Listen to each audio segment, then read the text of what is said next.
to be swept away, and for a love to overflow.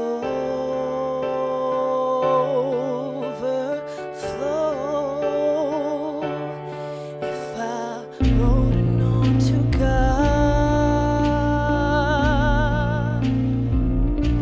I'd pour my heart out on each page. I'd ask for war to win and for peace to mend this world. I'd say,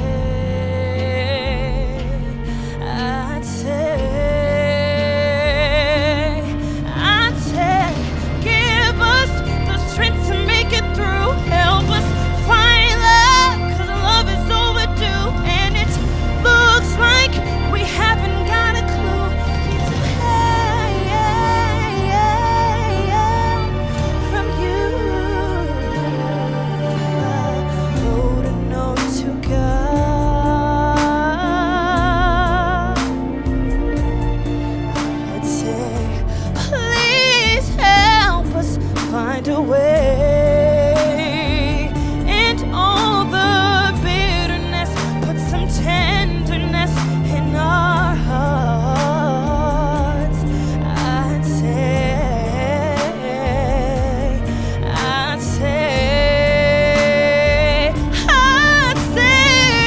give us the strength to make it through. Help us find love, 'cause love is overdue, and it looks like we haven't got a clue. Need some help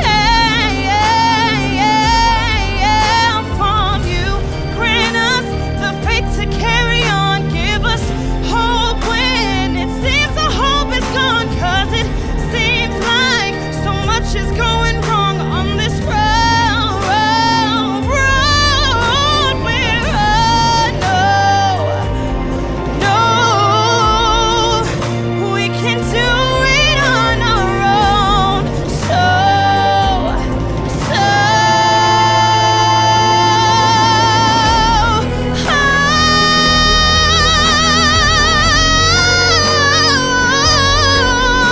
And it looks like we haven't got a clue. Need some help.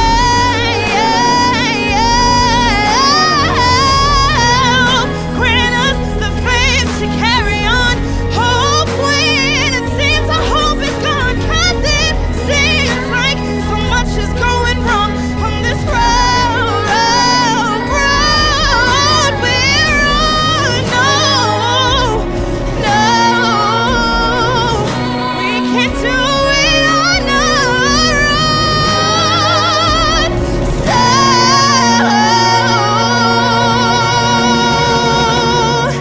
if I wrote a note to God.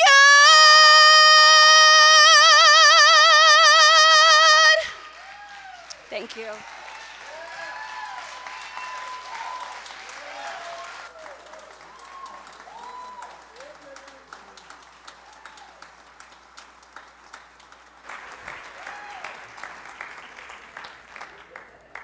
Amazing. Absolutely amazing. Thank you, Majesty.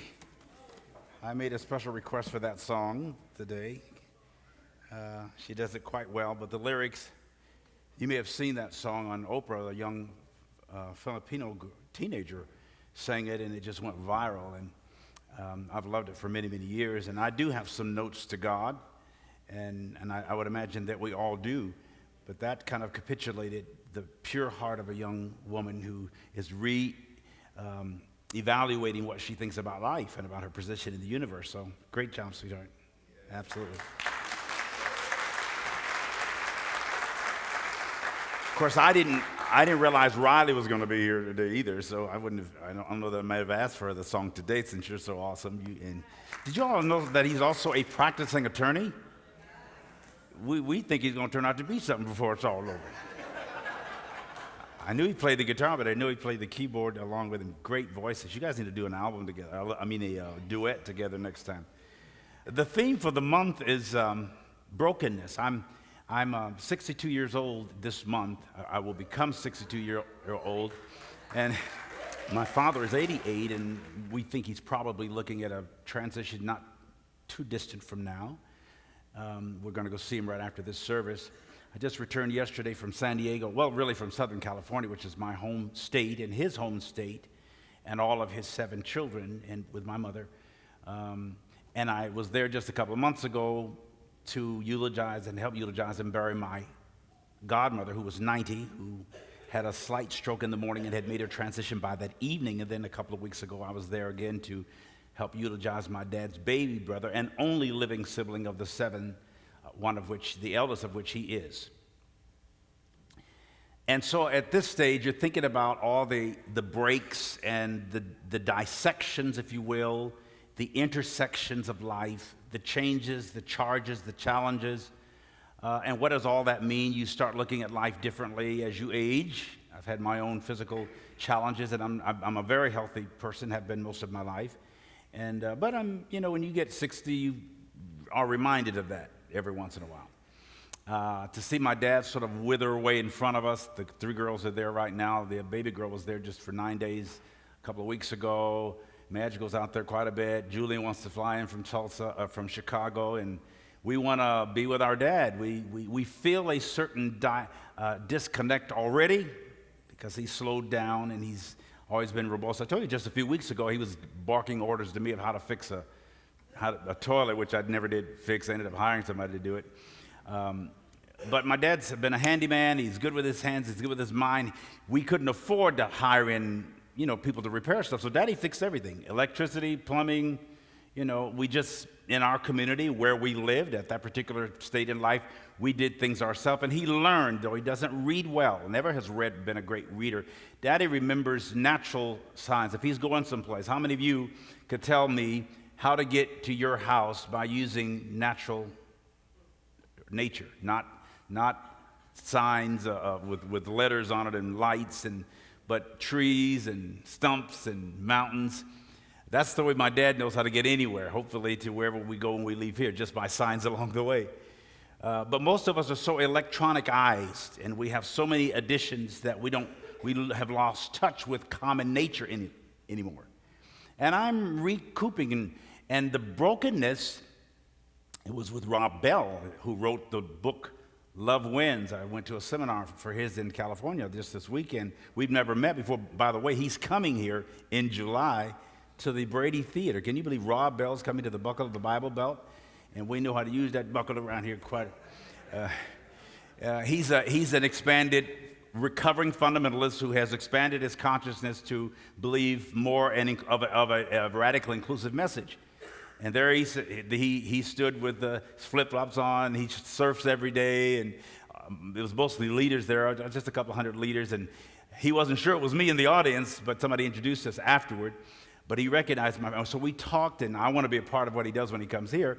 I recently in conversation with Neil Donald Walsh, who wrote the book Conversations with God.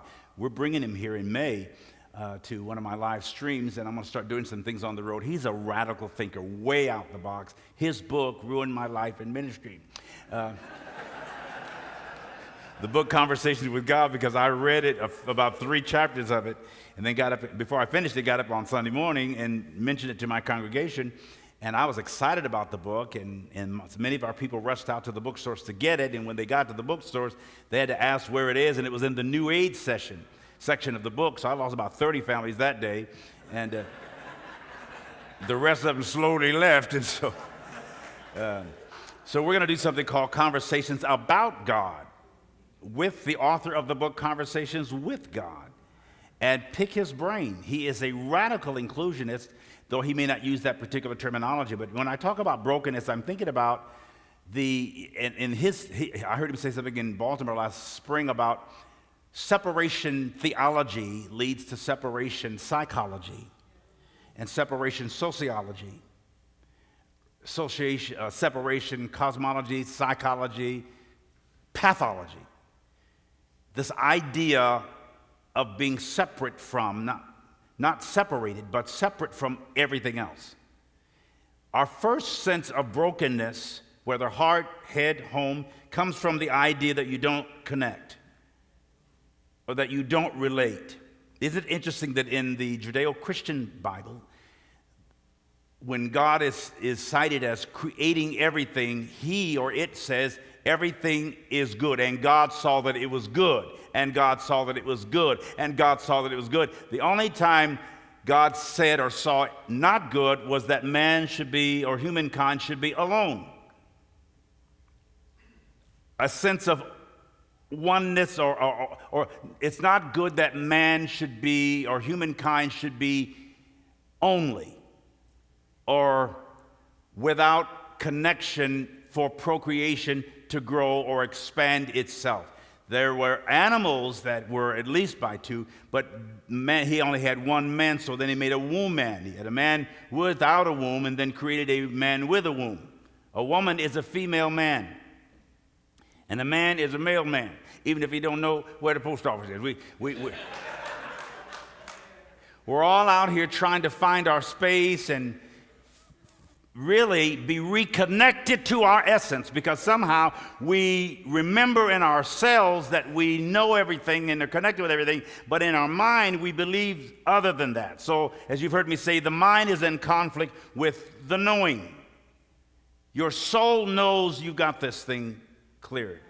Your soul knows you're all right. Your soul has no fears and no questions and only remembers it where there would have been a question. Your soul actually knows how to fill in the blank. Your soul is the bridge between what is and what you think isn't. But the mind, what you've been taught and told, suggests that the soul impersonated ignorance. That you are other than or less than. Ignorance means to ignore. Gnosis is the Greek word for knowledge. There's diagnosis and prognosis and ignorance. You are refusing to acknowledge something your soul already knows. That's what causes arguments. When somebody makes you feel less than you are, you rise up, you get assertive, you get defensive, because you say, wait a minute, I am all that in a bag of chips. How dare you suggest otherwise? There are people in prison right now because they know they've got it together. They know they're not poor, but they believe that they were, so they robbed a bank. There are people in hospitals and insane asylums and people that are vexed and tormented, substance abuse and tearing up their lives because inside they already know there is no disconnect, but they believe they're broke or broken, busted and disgusted. And we keep those messages going around. Every one of you in here, including the one speaking, wrestle every day with the difference between what we have been taught or told and what my soul or cells actually remember. Turn to someone and say, I got this together. I just forget it every once in a while.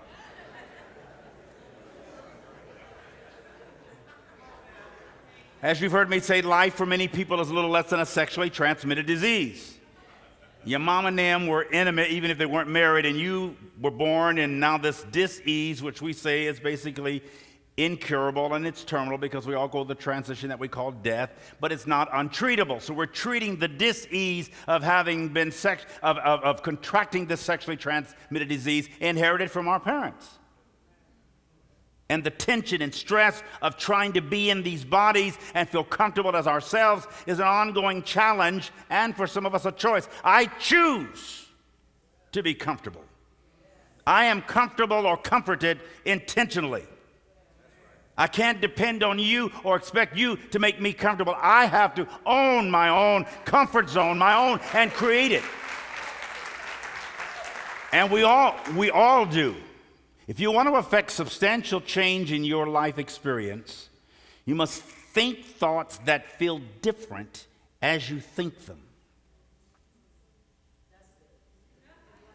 Okay, I'm going to say it again. I'm actually quoting Abraham. This is maybe a little bit of a improvisation, but if you want to affect substantial change in your life experience, you must think thoughts that feel different as you think them. Because you're not what you believe. You are what you think about what you believe. The universe doesn't necessarily reward or judge you based on your feelings, but on what you think about what you feel and what you think about what you think about what you think about what you feel. And you're thinking, what the hell did he just say? Here. Excuse me for doing this too much. I keep moving this, and Mike tells me not to because it's not, my ears aren't big enough. Think about pain, joy, depression, loneliness, anger, happiness. They're all feelings that demand personal, psychological opinions. And they expect you to have an opinion about them. Opinion comes from the Greek word for eye, ops, options, opinions, ophthalmology, optometry. Your spirit, pneuma in Greek, breath, pneumonia, pneumatics. The breath, your very essence, has answers, and our world is full of right answers to wrong questions. I'm trying to hear the quest or questions or inquest or request of my own soul. Those are the only questions worth answering. Talk to me, somebody. A lot of this stuff is a waste of time. And at my age and stage, I don't have that much time to waste, so I choose not to waste it. I might spill it. When you come up in sort of impoverished backgrounds, and most people in my neighborhood and family, people of color, we didn't ever use the word spill.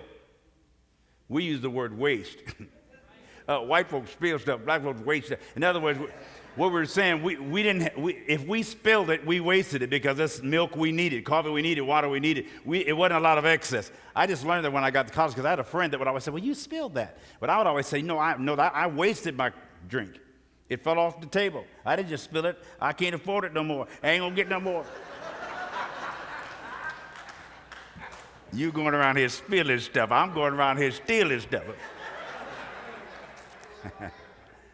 So your opinion is really your ability to see or to hear or become aware of something through the senses. Sight, hearing, touching, tasting, smelling. Perception, as you've heard me say, is the ultimate reality, but not necessarily the ultimate truth. So we are now in therapy this morning on this beautiful spring break Sunday. This is spring break. I don't know why so many adults are absent, because y'all ain't in school. Y'all just finding a reason not to go. But this is spring break, and everybody needs a spring break. Matt started spring break Friday. She was supposed to be in Chicago today. She's going to go next month with her choir from school. But we're dealing with this constant, everyday sense that we're the only one, and that may be the only sin that exists, is the sin of embracing the illusion of alienation, isolation, and lack, or separateness. Not separation, just separateness, that you are not connected. You are sitting next to a verse or version of yourself. Turn to the person next to you and say, you're part of my universalism. Say it. Remember, I define universe as one verse, one verse, version, or versification of the whole. We are all inextricably, inseparably connected to one another. And when you think you're broke, you're just embracing an illusion. You're not really broke, you're just poor. And even that's an illusion. Give somebody a high five and say, no, I got this. I got it. The actual term brokenness or broken means having been fractured or damaged or no longer in one place or one piece in mind and spirit. No longer in working order. You ever been there? Feeling somewhat or in some ways dysfunctional or less functional. Abnormally impaired. Who wrestles with that? Out of sorts. Out of sync, out of syncopation, out of step or off step, missing it, not in the flow, not in your flow, not current or in the current. Current means belonging to the present time. I'm somewhere other than here. You're wrestling with your past, you're projecting in your future, and you're missing the moment. You're missing the now. You miss a conversation that's important right now because you're already thinking of your response after it. When you're in relationship, if Gina and I are trying to discuss something, I'm not always listening to if it's an argument, I'm not listening to what she's saying. I'm calculating my comeback. Right? Anybody in relationship knows that. The secret to a happy marriage, remains a secret because most of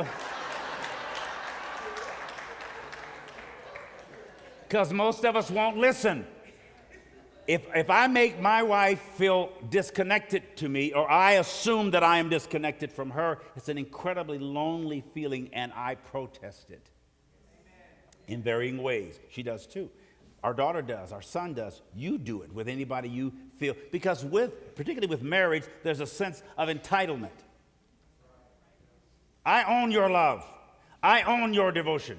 I own your commitment. What do you mean you don't understand me? You're the only one on the planet supposed to understand me. Shut up, you know. God, oh God, you didn't get it? We actually think we can train God. I'm always trying to teach God how to appropriately respond to me and what my needs are. Talk to me, somebody, because you do the same thing. In a sense, prayer is that, trying to manipulate God to do something that God it doesn't have the sensitivity to do. I'm not just talking about worship. It's like, dear God, please help me. God, don't let him, God, why don't you kill that person instead of this one? If you're honest with yourself, you are a manipulator more than a manager. Both have to do with the Latin word for hand, manage or manipulate. If you could take your manipulative skills, and most of you have really honed manipulative skills, and shift them over to managerial skills, you can't stop the pain, but you can manage it. You can't change the unchangeable, but you can manage it. You want to be contemporary. That means belonging to or occurring in the present, connected, a part of, related to, relevant. Brokenness is a feeling out of cadence into decadence, decay, death, disillusion, dying, feeling less than or unthan. Who doesn't struggle with that? I see more of my dad in me. I noticed the other day that my neck is looking more like a 62-year-old neck. Whatever that means. I'm running in my college mates that were of my class or around that class. Most of them are now grandparents. Some are great-grandparents. And I told my dad the other day, son, I'm just getting old. And that's when I said, Daddy, you ain't getting old. You old. I'm getting old. That's not all bad, but I'm shifting around. But I see more of my dad in my face. And the more of him that leads, the more of him stays with me. I start becoming to look my hands. I was holding his hands the other day. His Native American red is coming through his hands. I want to hold his hands and kiss him and hold him close and push my face against his and my mom. And, they're not going to be here always, so I can't wait to touch them. I can't wait to tell them. I can't wait to tune into them again, though they both are just kind of becoming a little bit more confused here and there, and they're not always present, and they're talking about the past, and you got to pull them back into him, or sometimes you have to go. My dad used to say, son, when I was a boy, I'm thinking, Daddy, don't take me that far back. But that's going to be a long conversation. Son, when I was a boy, I don't mind going back there, but Daddy takes forever to come back to the 21st century. He'll stay back there a long, long time. In fact, the last time I was talking to him, he was still back there. So,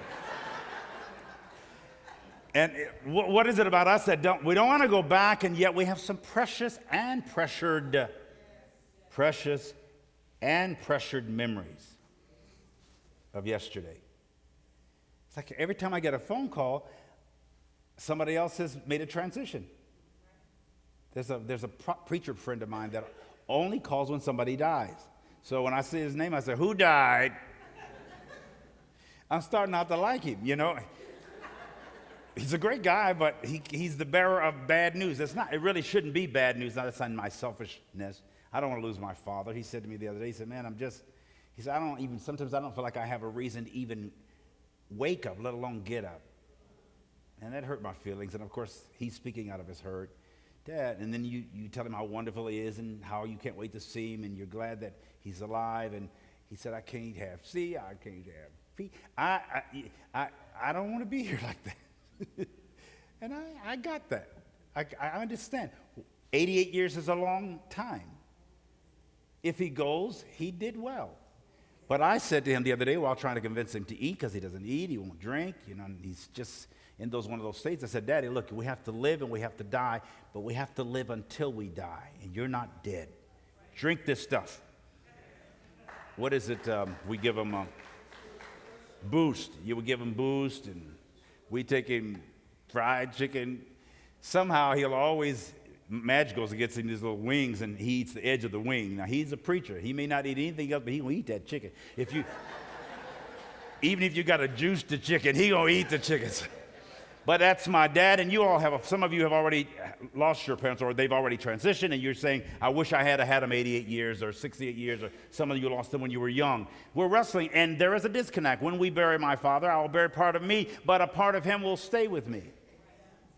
Same with my mother.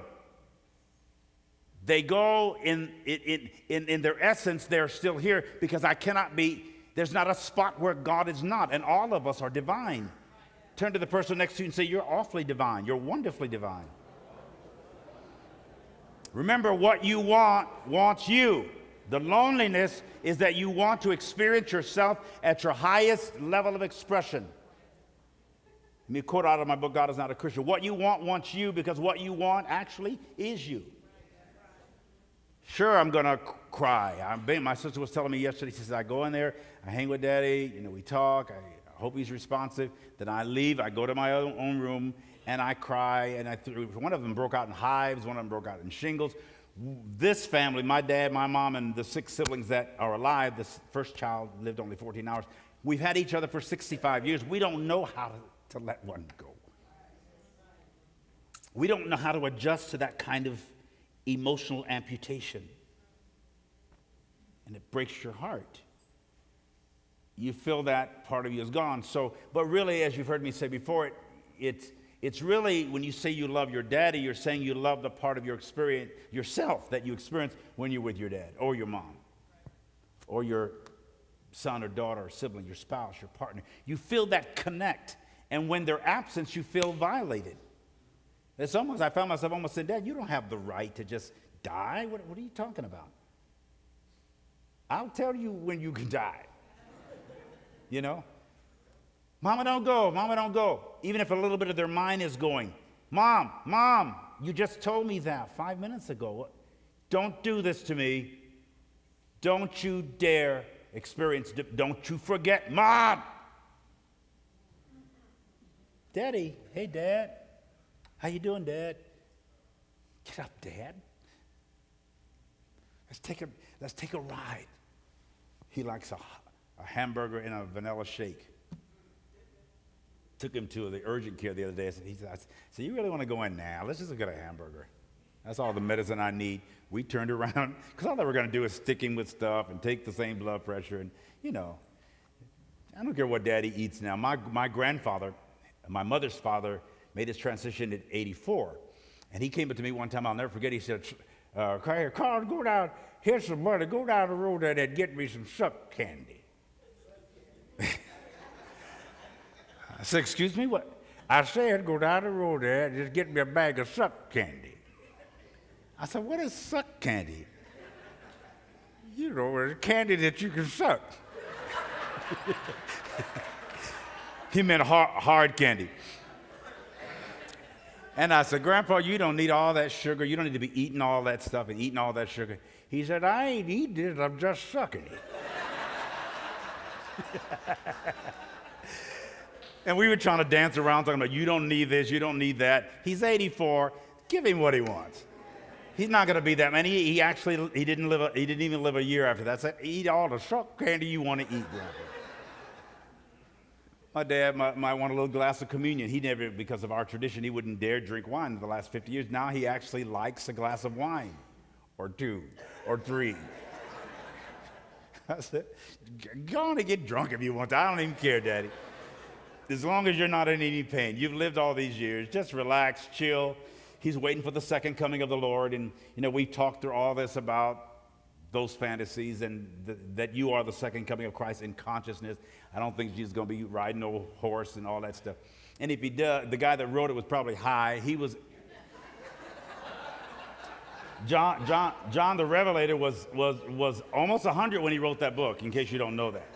the book of Revelation. He was on the Isle of Patmos. He was cold, scared, and alone, and I know he was eating some mushrooms or some peyote. Huh? He was tripping his head off. He was trying to sleep. And I know he must have made some kind of herbal concoction.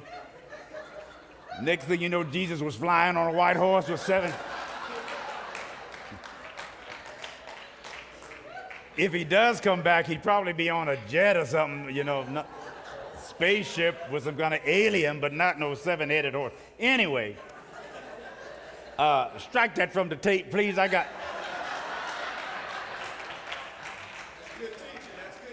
gotta live. I don't want nobody killing me over Jesus' horse.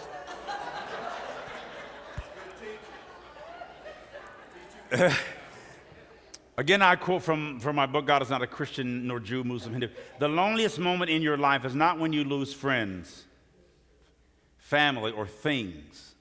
You're loneliest, or most lonely, when you are away from, unaware of, or missing part of yourself, your own soul. You are most lonely and depressed, feeling a sense of brokenness, when you have lost your essence or forgotten who you are. Because of this, our spiritual amnesia, we've become transient souls, all but spiritual vagabonds, seeking our own self, our forgotten self, the one we somehow or somewhere mislaid or misplaced, or in some cases, replaced with an imposter. Eckhart Tolle says in his book, On New Earth, in the seeing of who you're not, the recognition of who you are emerges. The only time you're lonely and feeling a sense of disconnect or brokenness is when you have lost yourself, your true, authentic self that you should both own and honor. Stop impersonating or playing the role of an imposter. Be you and be it intentionally.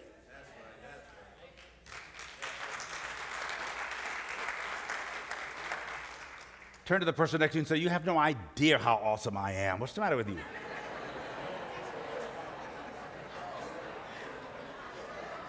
And while you're at it, say, and neither do I.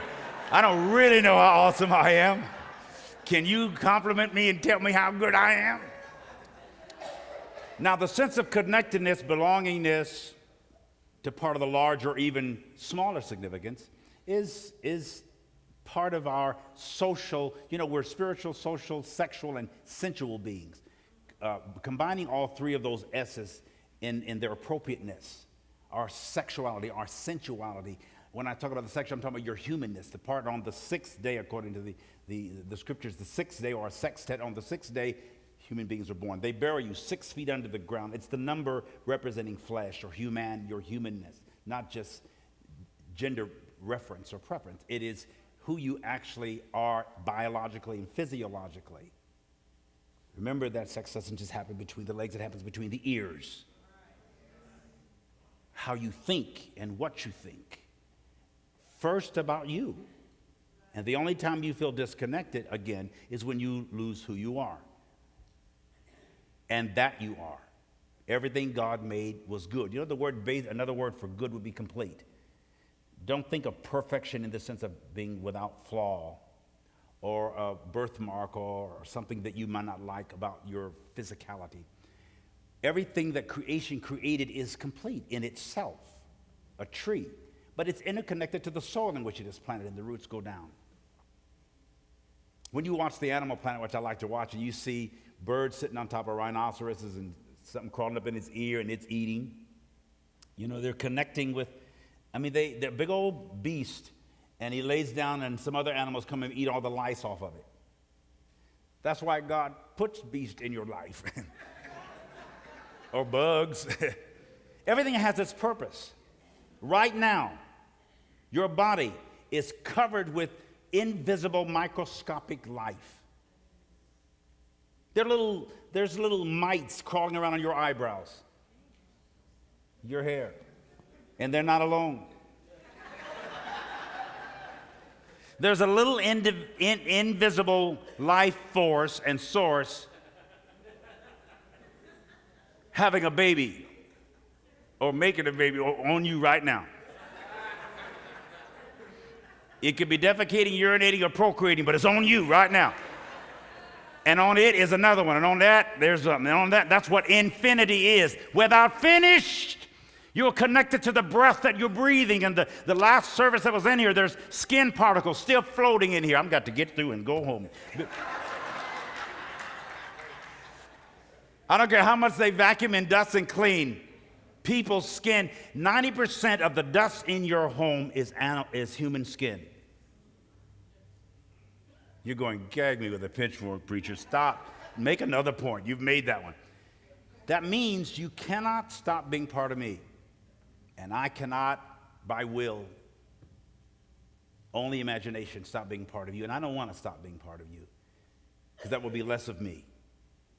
I need you. I so respect you. I so identify with you. Your hopes, your hurts, your health, your heart, your head. Turn to the person next to you and say, you are so awesome. It's amazing.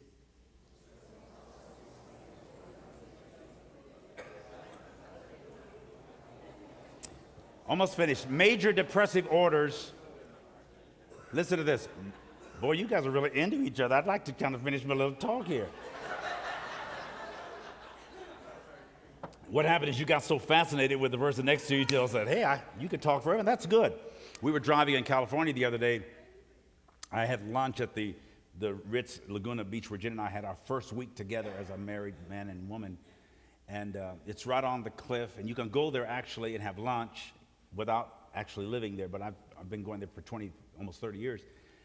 But you can go in there and just sit and watch the ocean and watch the beach. It was beautiful. It was almost 90 degrees in Laguna. So I sat there with Tim, and we were talking over some of the business plans that we're making for an event that we're going to have in California. And I remember thinking of all the human beings on the beach and the ocean and the cliffs, and just about a 45-minute drive from where I was. I was born in San Diego, and who's still there, 5 miles north of the Tijuana border did I live for 7 years.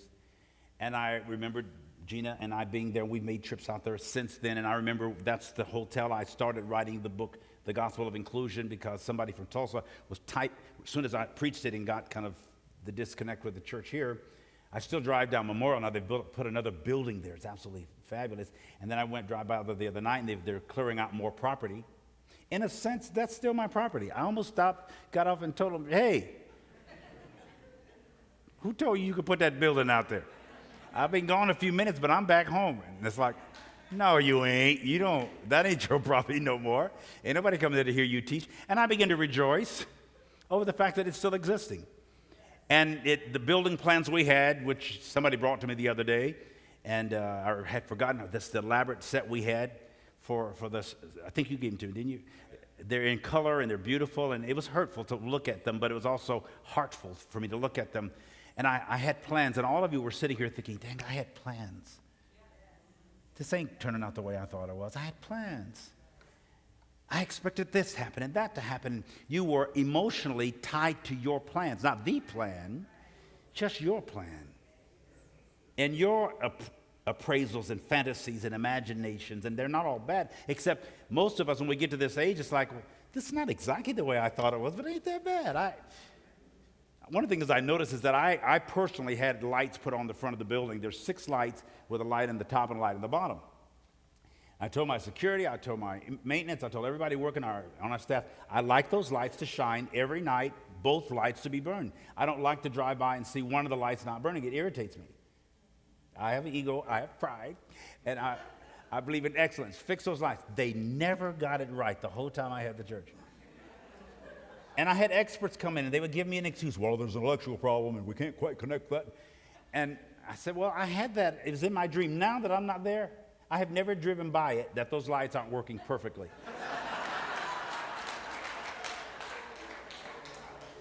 That's a major turnoff to me for me to say, what electrician did they choose that I couldn't find? Now, it's those kind of stupid things that we do that cause unnecessary frustration. Talk to me, somebody. Don't sweat the small things. Shake yourself right quick. It ain't that bad. Interestingly, major depressive orders affect approximately 14.8 million American adults and about 6.7% of the U.S. population aged under age 18 or under. The median age for depression is 32. You know, teenagers, young people go through these identity crises in their homes. Most of you think you weren't your parents' favorite. Well, they thought I was a favorite, but really she liked so-and-so or he liked so-and-so. I was never their favorite. They never liked me. I wasn't. People think I was my parents' favorite. I was the fifth of 7 children born to them and the fourth of those who remained alive. I was never special. What specialness I got, I earned. I was never the choice. I was just one of their kids. I knew that. That actually didn't bother me. But I think it impulsed me and impelled me to be more assertive and more successful and more aggressive until I'm kind of like the eldest and I'm the fourth. But because nobody was excited about me coming in the first place. You've heard me say when I was born, nobody rejoiced. I was born right after Renee, she was born on July 8th. I came a year later in March, but she was born a year to the day after my brother. And my mother, her first child, she lost in 14 hours. Then my sister was born. A year later, my brother was born. A year to the day my sister was born. Then I come busting through. Wasn't nobody glad? I was another cloth diaper. Just, we didn't have Pampers, and we had cloth. So I was just another kid. Now, because of that, and this is why everything has happened in your life, it helps create who you are becoming. Don't complain. Don't protest. Don't contest. What you fight, you ignite and incite and invite. So stop fighting so much. Come on, get those hands up like this and clear that image around. I will not be depressed. I don't have to be depressed. I'm not going to be depressed. And I refuse it. There's clinical and chronic depression. I'm not going to get into all that. But 96% of the universe is dark space. Not knowing. It's either not known or unknowable. 90% of your reality is a big old question mark. You're operating in 4% of it. And you're doing fairly well. 90%, 96% of what can be known is not known and may never be known. That's mind-boggling. So you're incredible and you don't even know it. 96% of your essence you don't have a clue of, but you feel it. And when anybody suggests you're other than or less than that, something rises up and you might cuss. Might, I don't need to say might with some of y'all because you can cuss with poetry, you know. You might break out or burst out or cry out or act out. So let me give you not an excuse but a reason. Everything about you, of all your responses in life, can be related either directly or indirectly to your greatness, to your godness, to your awesomeness. You are amazing. You're incredible. I'm talking to every single one in this room and watching by way of the internet. You're amazing. And look, you know that. I'm not telling you something you don't already know. You just don't believe it. You know you're good. You know you're God. You know deep in your soul that everything is not only going to be all right, everything is all right. You know that. You just don't believe it. I'm trying to affect how you think about what you know. And start functioning and operating in what you know. Your I amness, your amenness, or your om. Everybody's talking about meditation the way we used to talk about prayer. Some of you would rather medicate than meditate, but if you switch it, you might have to take a little bit. Somebody says, I got to take a pill just to meditate. Bam. Some of you meditate better with a glass of wine. I understand that. Because when you take a little something, sometimes it makes you forget something, and so you go there. Do you know, I'm not justifying anything, but some of the greatest songs that were ever written were written by people who are high. You talk to some of these rock stars, Beatles and all, They're all high. I'm fasting and praying and seeking God for a word. This guy's smoking a joint and writing a bestseller. You just make you want to slap somebody. It's like, what? But that's what it took for him to lose himself in the subterfuge and to get out of the subterfuge and just get into another reality. Get those hands up one more time and shift the energy around. And Riley, come just play a little softly because we're going to get out of here. Come on, shift the energy around. Move yourself. Move something. Move your toes. Scratch your ears. Whatever you have to do. And decide to be in the moment. Create the momentum. I wish you could sing something. I wish you could just, in relation to what, just, your voice is awesome. So just say a few words. And let's close the afternoon with something this is what I call the moisture that waters the seeds that have just been sown. Planted in your soul and the soil of yourself. And it will grow. Some of it will have sprouted by the time you get home. The seed is already germinated. All I did was remind you of what you already know and may have forgotten. You're incredible human beings. And when I kiss my dad in a few minutes and kneel beside his bed and look at his skin, Madge always oils his ashy heels, and see my mom who's not into the fact that she's losing her dad or her husband. She doesn't believe it. We're going to pray and believe God. So mommy's 88 years. You think he's going to heaven? He's going straight to God. Well, why would you keep him here if you think he's going to God? But that doesn't matter. Life happens, and we're all in the circle of life. Make the circle, please, everybody.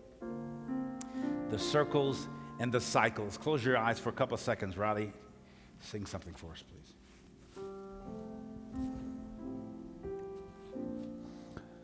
We sang earlier in the service, asking each other to just say yes.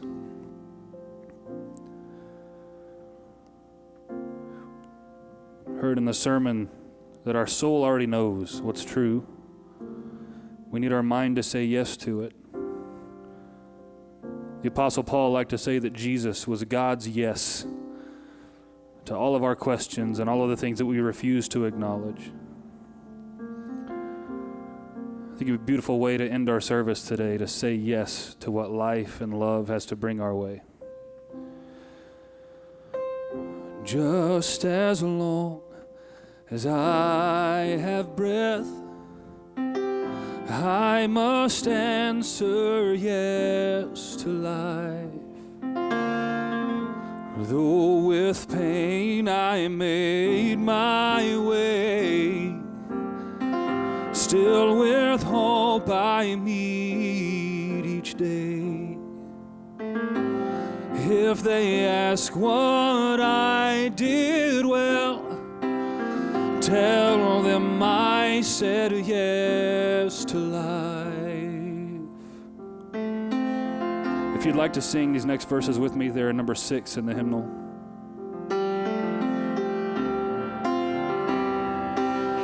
Just as long as vision lasts, I must answer yes to love. Disappointment in my dark, always that elusive spark. If they ask what I did well, tell them I said yes to truth. Just as long as my heart beats, I must answer yes to love. Disappointment pierce me through, still I kept on loving you. If they ask what I did best, tell them I said yes to